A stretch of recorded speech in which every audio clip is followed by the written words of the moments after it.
This doesn't happen when taking a conventional impression, but why do we see it when using a scanner? We were curious too, so we asked Medit. Hello everyone, this is Dr. Kunyong Jang and welcome to another episode of Please Solve Me. We are back today with our scanning expert Chen, who will be a permanent fixture on this webinar. Hello everyone, this is Chen. I happy to be a part of this. Thanks all the viewers for watching us. The popularity of Please Solve Me continues to increase. We appreciate everyone for being here. Last time we had a special session on scan bodies. There was a response that it would be good to cover a topic in depth as a special feature. So this time, we thought about what topic keywords were the most asked about. The topics we chose asked questions about how to use the software and compare performance between scanners. After going through a lot of questions regarding software and scan performance, we handpicked 10 questions on these topics. And we will address these questions in today's session and the April session. Since we have been using Medit scanners for about 5 years, we would like to think that we are familiar with how to use them. However, Medit's technical support team will be more knowledgeable on their software. So in this session, we'll introduce tips based on our experience, as well as give answers provided by Medit technical support team. I think it will cover a lot of things that many users have been curious about. Software troubleshooting will be the focus on this session. Then let's get started. Why do holes appear in the cusp of scanned data? This is our first question for today. This user has been using the i700 wireless since May 2023 and has experienced this problem for the past months. To solve this problem, he said that he scanned the cusp area without stopping, turned off the light, dried the teeth properly, and kept the software up to date. Nevertheless, he was unable to solve the problem and posted that he wanted to know why this problem occurred. What causes this problem? Who do you think is the culprit here? Here is a list of the suspected culprits in our opinion. Saliva on the tooth surface, scanner tip contamination, scratches on scanner mirror, it may be unlikely chair right, and calibration and long focal lengths. There could be other culprits not listed here as well. Chen, who do you think the culprit is?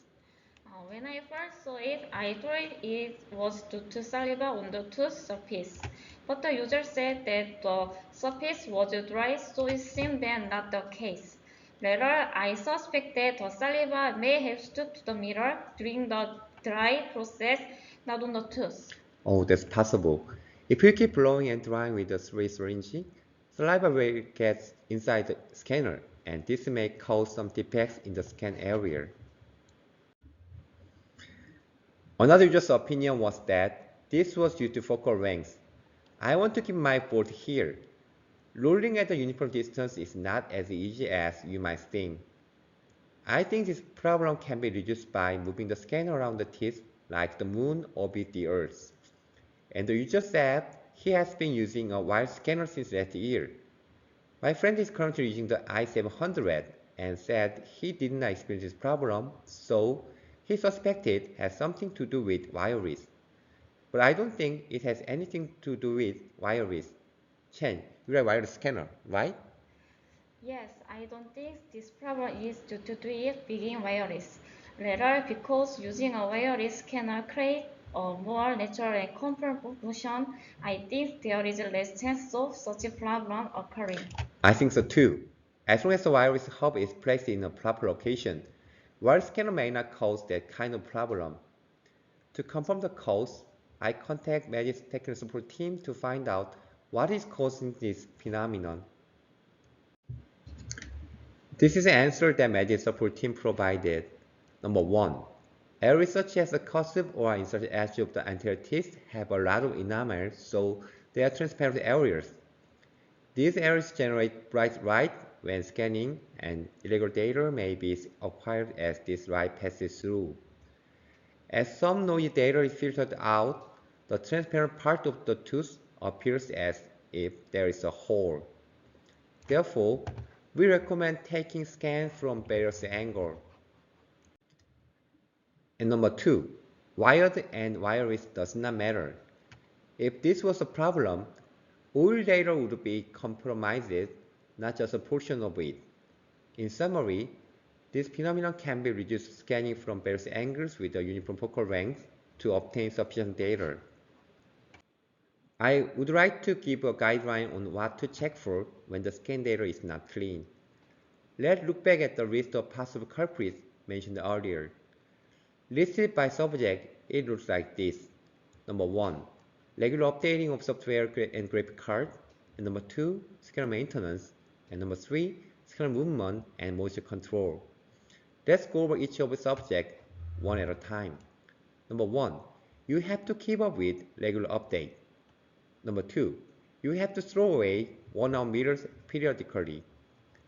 If the air keeps blowing with the scanner in the patient's mouth, this can cause saliva to get stuck to the mirror. Rather, isolate the target area in advance and just scan it. If you use too long a focal distance, the rolling motion can be more hard. This is the effect of increasing the radius. However, if it is too short, you will continue to scratch patient teeth and the scanner mirror will become scratchy. So, we prefer to use an appropriate distance of about 15 to 17 millimeters. And it is important to always move slowly as if in orbit. This is a video of Chen scanning, and you can see how he similarly moves the scanner in an orbiting fashion. If you follow this step, you will definitely be able to consistently obtain good scan data. This has been the answer to question 1 so far. The tooth seems to have intruded into the opposing tooth by more than 1 millimeter. Why is this happening? This is question number 2. This user said he had an unusual experience and asked if others had the same issue. A visual was not attached, but he described that serious intrusion occurred in occlusion and that penetration of more than 1 millimeter was observed in the exocad program. This might be hard to picture just by reading this. So, I tried to clarify the situation with a picture. During the process of bite registration, the upper tooth intruded into the opposing lower tooth by more than 1 millimeter. Simply put, it means that the interocclusal distance was minus 1 millimeter. Can this happen? Then what causes this? Let's look at what other users have to say. A few users commented that the problem may be caused by the extra data. Here, extra means data from unnecessary parts, such as the buccal mucosa or other soft tissues. If this data interferes during jaw alignment, occlusion errors may occur. I completely agree with them because jaw alignment is a very sensitive process. Chen, has something like this ever happened at our clinic? Yes, we also had a case like this scanned by a new staff member. Let me show you. Experienced usually notice that something is wrong, but users might miss this. The color that indicates the bite intensity tells us that the bite is too strong. But the staff sent this patient home with this misaligned bite. As the team mentioned, school the pulse intensifies, allowing the patient to be doused, comparing the data. You're right. Usually when a situation like that occurs, we should immediately erase the data and rescan. There could be some errors in the scanning process, but if the person scanning presses the occlusion analysis button, she can identify errors just after scanning. The reason for the error was probably due to the extra data. She did not properly trim the mucosa area prior to obtaining bite scan data. She missed a really important step. But why does this situation happen? This doesn't happen when taking a conventional impression, but why do we see it when using a scanner? We were curious too, so we asked Medit. This is Medit's official answer. This doesn't happen in conventional impression taking, only in digital impression taking, and it may look like overbite has occurred. You can think of this as the data being arranged to compensate for the bounding value of the PDL. When taken by scan, the patient mouse are not closed in a relaxed state, but actually they apply some force to the CO bite to occlude, so bounding of the PDL occurs at this time. So, this overbite state, which was not obtained in the conventional impression, is acquired as digital data.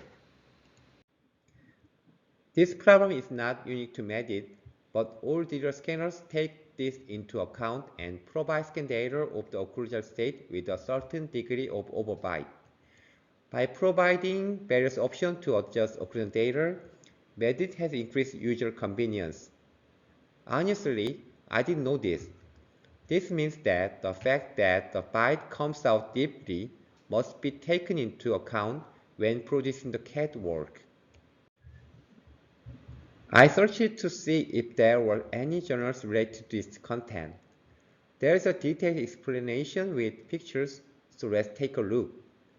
The authors say that the phenomenon of ocular penetration is commonly observed after ocular scan.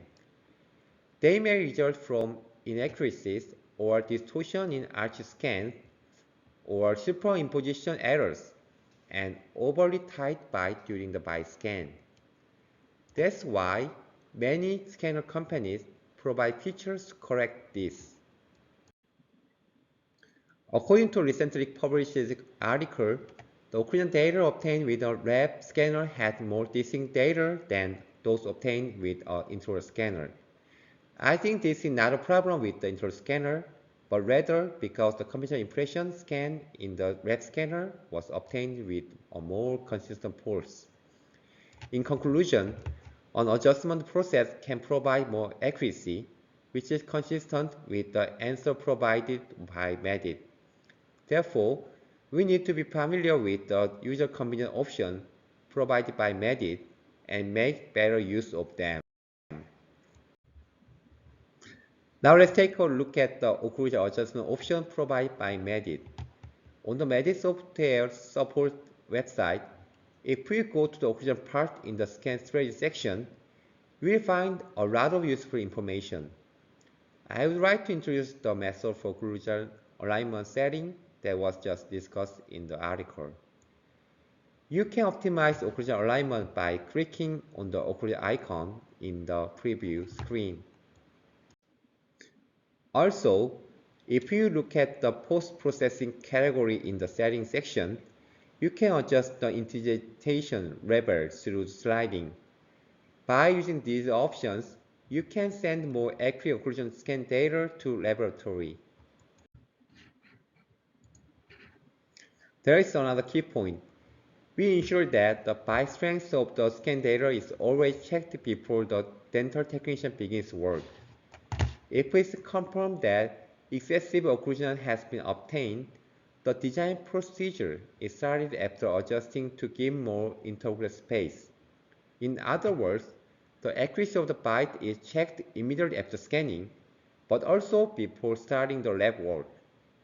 If we provide this double check point, we can reduce the possibility of creating a process that requires excessive occlusion adjustment. Now let's summarize the exact byte registration protocol. We have to understand that digital byte data is different from analog because the software automatically aligns the upper and lower jaw data. For accurate alignment, the key is to trim the unnecessary data in advance. And scanning movement is also important to obtain the essential data. This is a video I showed in the last November session. I emphasize that not to move up and down too much. It is best to accurately record the gap between the upper and lower teeth by angling slightly upward from the bottom and minimize vertical movement. If we move too excessively and quickly, errors may occur, and the upper and lower jaw will appear to be penetrated. Lastly, utilize occlusion analysis function. By looking at the color, you can tell if the bite was not done properly or if the bite was too strong. By making good use of this function, we can check the bite before sending it to the laboratory and request the bite strength be adjusted. So far, we have explained the overbite phenomenon and how to prevent it. We hope our process helps you improve your scanning practice. This concludes the answer to question number 2. Is it possible to align the scanned upper model and lower jaw by using existing bite data?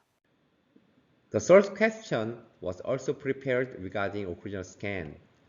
Looking at the question together, if the upper jaw was scanned with an intraoral scanner and the lower jaw was scanned with a model, in this case, how to align the jaw through bite scan data? To put it simply, the question is whether jaw alignment can be done by replacing the lower jaw area with scan data different from the existing one while preserving the occlusion data. Of course, it seems possible using digital technology, but you will probably have to figure out the order, like solving a puzzle. Then let's find a way together. As the question stated, replacing manual scan data with existing data is not a situation that is often encountered. However, for example, in difficult process cases, it can be conveniently used by converting the diagnostic wax model into digital data. But to be honest, I don't know much about the process because Chen does it instead of me. Chen, couldn't it simply be done by scanning the impression body in the order of scanning the lower jaw? No, if so, how will you obtain occlusion between the upper jaw scan data and the lower jaw impression? Ultimately, after the patient returns home, the dental technician and have to manually align the occlusion. Or you have to do manual alignment separately. It means the occlusion status must be recorded through a scan in the patient mouth, and later the process of realignment will be performed with the model scan data. You may have heard of manual alignment at least once. You have to work with precision to ensure there is no deformation, so let's watch it together in the video. Okay, let's see a video. What you see in the video now is the alignment process. By matching similar parts, we are able to place new data where we want through the principle of overlap. It's similar to a paper dress-up game, but the important point is matching the parts that have not changed. If we match the changed part, transformation will naturally occur. The key is to select 3 or more points that are most suitable for matching. I would like to introduce the journal I looked for. The figure explains how to use digital occlusion scan data. As shown in the figure, occlusion scan data contains information on more than 4 teeth of upper and lower jaw, so it can be changed to other data with repeatability as long as the alignment method is performed accurately. Also, it is important to set reference points well during the alignment process. As you can see in the picture, it is important to click at least 4 clearly visible positions so that they are widely distributed. Since these functions are also built into the Medit software, we can conveniently check the alignment visually. Medit clearly explained the answer to the question by dividing it into 6 steps. I also only had a rough idea, but this time I learned it more accurately. If you look at the order up to number 6, it is the same order as Chen said. In step 3, the occlusion is scanned and articulated within the oral cavity. Afterward, we go through the process of replacing the data by opening the design application and aligning the data scan with the model. So far, we have summarized the method for replacing scan data of the dental arch. If you follow the precautions for alignment and align through the 6-step protocol provided Medit, I think you will be able to freely replace the data. This is the answer to the third question. This issue concerns excessive data filtering. Why does it occur, and which settings should I check? Let's go to the fourth question. This is also a question about software and setting. Although it is a question posted in 2022, I chose it because I really wanted to address it. As you can see on the screen, the Medit link is sending a warning message saying there is excessive data filtering. He asks, why does this happen and what settings should I check? As we know, data filtering is a function that automatically cuts out parts that are not teeth. What exactly does excessive data filtering mean? In our opinion, considering that the essential area is being scanned, it seems to have something to do with the absence of teeth in the area. If we extrapolate his path, the user scanned the area with teeth, then scanned the scan body area past the essential area, and when returning to the teeth area, that is when the message appeared. If you refer to this area in the picture, you will notice that the scan of the front adjacent teeth was not completely obtained. As emphasized last time, before scanning the scan body, the scan of the remaining teeth must be completed so that the scanner can accurately recognize its own position. This is especially important for the distal surface of the rearmost tooth. Another thing you can consider is the automated data filtering function. Since we usually scan the scan body after completing the scan of the remaining teeth, we continue using the mode that captures the teeth and gums together. In our protocol, we change the mode just before scanning the scan body. Because there are no teeth in this area, we thought changing the mode would reduce the filtering burden on the scanner. When these two conditions are met, we don't encounter excessive data filtering problem. However, this is what works for us, but it was necessary to check if this was correct. So, we asked the Medit technical support team about the cause. Medit's official answer consists of 3 points. First, if you look at the question screen, you can see a square black area on the real-time scanning screen. This is a screen that appears when the small tip is connected. So, it seems as if he needs to check whether a small tip was connected correctly. Although it is a regular tip, it may be mistaken as a small tip. In that case, you must reconnect it to recognize the correct size. If the tip size is misrecognized, the area available for scanning is reduced and the blue area becomes wider it should be. The blue part is the part that is not actually scanned but is filtered out. Therefore, the data obtained is not sufficient for sorting. At this time, if only areas below the standard are obtained, an alignment failure status is displayed on reduced alignment errors. We had no idea that the size of the scanner tip would have an effect. From now on, it would be a good idea to check the scanner tip when this message appears. The second solution is to obtain sufficient data from other areas to ensure good alignment. This opinion is consistent with our source. And if the warning message bothers you, there's a way to turn off the scan guide option. Although we know this, we have not turned it off because we think it's important to get performance feedback during scanning. The third answer to the data filtering mode is as follows. Among the data filtering function at the bottom, you can scan with the second function rather than the leftmost function. In the case of an industrial area without teeth, such as a free and side, if you activate the leftmost function, even the gingiva area and tongue area can be exposed, so it is necessary to retract sufficiently. And more caution is needed to not record unnecessary data. Contrary to our thought, there's no need to change the data filtering mode. We also learned something we didn't know. So you can proceed as it is, leaving it on the second button.